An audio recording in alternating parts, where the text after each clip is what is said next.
Madam என்ன பண்றீங்க? வளையல் கட்டிட்டு இருக்கேன். எதுக்கு? இன்னைக்கு ஆடி பூரம், சாமிக்கு வளகாப்பு பண்றோம். சொல்லிதான் நானும் வந்து கட்டியிருப்பேன்ல. வாங்க கட்டலாம். கட்டுங்க நீங்களே. பாருங்க, சாமிக்காக வளையல்லாம். சரிங்க. இது சாமிக்கு ஆடி பூரம். இன்னைக்கு எங்க அம்மனுக்கு வந்து விசேஷம் பண்ணலாம்.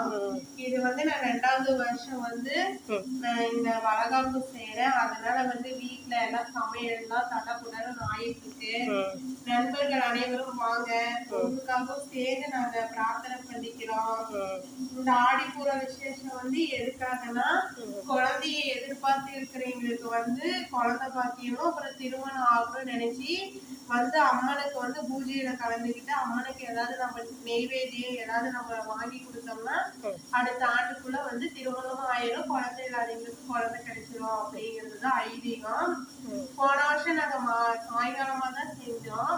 இந்த ட்ரிப்பு வந்து எங்க வீட்டுக்கார மதியத்துக்குள்ள பூஜை எல்லாம் செஞ்சு முடிச்சிடலாம் அப்படின்னு சொல்லியிருக்கிறதுனால எல்லாம் கிச்சன்லாம் அப்படி அப்படியே வேலையெல்லாம் ஆகிட்டே இருக்கு. இந்த வளையலும் நாங்க கட்டிட்டு இருக்கோம். வாங்க நண்பர்களே.